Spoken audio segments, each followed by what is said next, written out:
Welcome, my friends, to a place where the veil between reality and nightmare wears thin. This is a place where shadows whisper secrets best left unheard, and where the darkness holds its breath, waiting for you to stumble. Tonight we journey to the desolate heartlands, to farms where the soil runs thick with fear. We'll delve into 3 chilling tales, each more unsettling than the last, each a chilling reminder that some places are best left undisturbed. So gather close, turn down the lights, and prepare yourself. Our first tale takes us to the whispering cornfields of Nebraska, where the nights are alive with the chirping of crickets and something far more sinister lurking in the shadows. It's here we meet Thomas, a young man escaping the city's suffocating grip for the supposed tranquility of his inherited farmstead. The farmhouse, weathered and worn, stood as a silent sentinel against the endless expanse of corn. It was a place forgotten by time, untouched by the modern world, and as Thomas soon discovered, utterly alone, or so he thought. The first few nights were the hardest. The silence was almost unbearable, broken only by the creaking of the house settling around him. One night, however, the silence was shattered. A rhythmic thumping echoed from the barn outside like the steady beat of a monstrous heart. Curiosity drew Thomas out into the night. The air was thick with the smell of damp earth and something else, something metallic like old blood. As he approached the barn, the sound grew louder. It was the unmistakable clang of metal on metal, the sound of a blacksmith hard at work, hammering iron into shape. A chill ran down Thomas's spine. There wasn't a blacksmith for miles. And even if there was, who would be working at this unholy hour? He paused at the barn door, his hand hovering over the rusted latch. The rhythmic hammering stopped. In the sudden silence, Thomas could have sworn he heard a low, guttural voice muttering something unintelligible. Fear, cold and sharp, gripped him. He threw open the barn doors, his heart pounding in his chest. The barn was plunged in darkness, the only light coming from the sliver of moon hanging in the sky.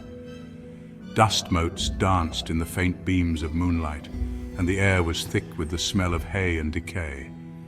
But there was no blacksmith, no source of the voice, no sign of anyone or anything. He searched the barn from top to bottom, but it was empty.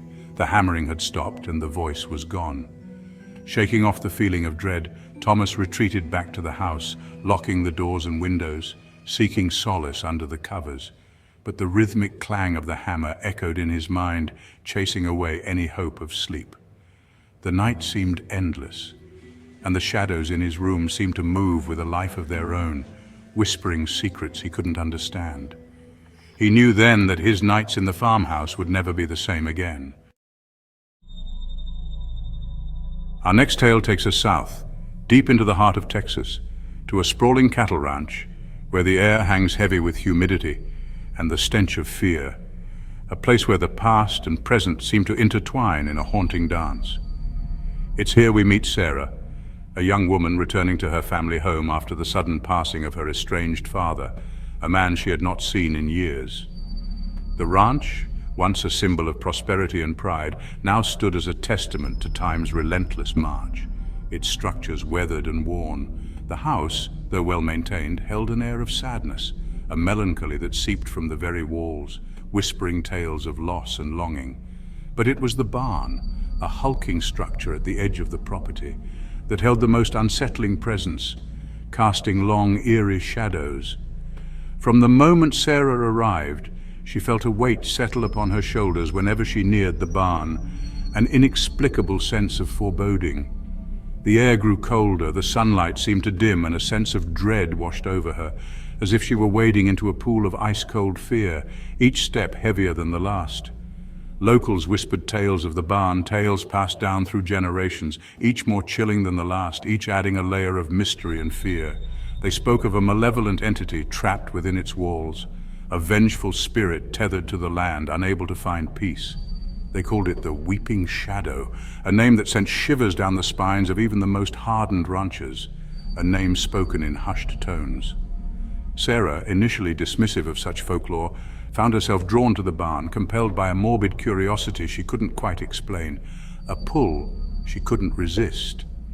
She'd spend hours staring at it from afar, her gaze drawn to its weathered wooden planks and the rusted tin roof that rattled ominously in the wind, as if whispering secrets.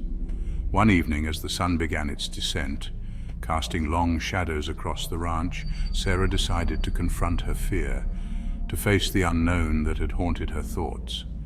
Armed with nothing but a flickering kerosene lamp and a heart pounding with trepidation, she approached the barn, each step echoing her resolve. The air grew noticeably colder as she drew closer, a chill that seemed to seep into her very bones. The scent of hay and manure, usually comforting reminders of her childhood, were replaced by a cloying, metallic odor, like the aftermath of a slaughterhouse, a scent that turned her stomach. She reached the barn doors, their wood warped and cracked with age, each crack a testament to the years of neglect. The sound of her own breath echoed in her ears, amplified in the eerie silence that enveloped the structure, a silence that seemed to hold its breath. With a deep breath, she pushed the doors open, their rusted hinges groaning in protest, as if reluctant to reveal the secrets within. The interior was shrouded in darkness, the only light emanating from her lamp, its feeble glow struggling to penetrate the oppressive gloom, casting long, eerie shadows. A thick layer of dust covered every surface, disturbed only by the occasional scuttling of unseen creatures, their presence adding to the sense of unease. Our final tale takes us to the rolling hills of rural Pennsylvania, where a small farming community lives and dies by the harvest. The people here have always relied on the land, their lives intertwined with the cycles of planting and reaping. But this year, the bounty came at a terrifying price, one that would haunt them for generations to come. It's here we meet Jacob, a seasoned farmer who's dedicated his life to the land, unaware that the earth held a dark secret, one that would soon reveal itself in the most horrifying way. The spring had been unseasonably wet, the rains relentless, swelling the rivers and turning the fields into muddy swamps.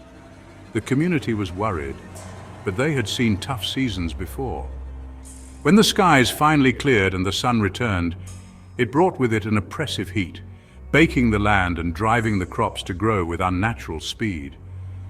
The transformation was almost miraculous, but it felt wrong. Jacob, initially relieved by the sudden growth spurt, soon noticed something was amiss. The crops were growing too fast, too strong, and there was an unsettling energy in the air. The corn stalks towered over him, their leaves a sickly yellow-green, their edges razor-sharp. It was as if the plants themselves had turned hostile. The pumpkins in the patch had grown to grotesque proportions, their once cheerful orange now a deep blood red. They looked more like monstrous fruits than the familiar gourds he had known. His unease grew when he ventured into the fields at night. The darkness seemed to hold secrets, and the air was thick with a sense of foreboding. The air, usually alive with the chirping of crickets and the croaking of frogs, was eerily silent. It was as if the night itself was holding its breath. The only sound was the rustling of the corn stalks, their leaves scraping against each other like whispers in the darkness. It was a sound that sent chills down his spine. He began to find dead animals scattered throughout his fields, rabbits, birds, even a deer, their bodies drained of blood, their eyes wide with terror. It was a gruesome sight that left him shaken. The local veterinarian was baffled, unable to explain the cause of death. The animals showed no signs of disease or injury, only the inexplicable loss of blood. One night, as Jacob sat on his porch, a sense of dread heavy in his gut, he saw her. A figure that would change everything he thought he knew about his land. A figure tall and slender, its body seemingly woven from the cornstalks themselves, emerged from the field. It moved with an eerie grace, as if it were part of the very earth. Its head was obscured by a wide-brimmed straw hat, but even in the moonlight he could sense its gaze, cold and calculating, fixed on him. It was a gaze that seemed to pierce through his very soul. He tried to rationalize what he was seeing, but the fear that gripped him was primal, undeniable. It was a fear that spoke to something ancient and instinctual. The figure took a step closer, and Jacob could have sworn he heard a low, guttural growl emanating from beneath the hat, a sound that sent shivers down his spine. It was a sound that seemed to come from the depths of the earth itself. He stumbled back, falling into the relative safety of his house. slamming the door shut and bolting it.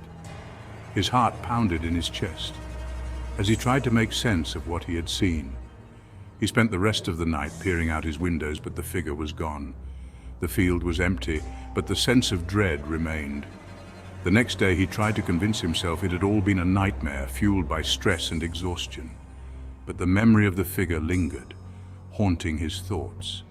But when he went out to the fields, he found a new circle of dead animals, their lifeless eyes staring accusingly at him.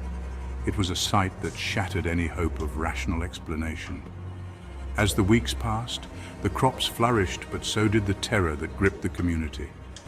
The once thriving fields had become a place of fear and suspicion. People whispered of strange lights in the fields at night, of unsettling figures lurking in the shadows. The stories spread, each more terrifying than the last. Some claimed to have heard voices whispering their names from the depths of the cornfields, beckoning them closer.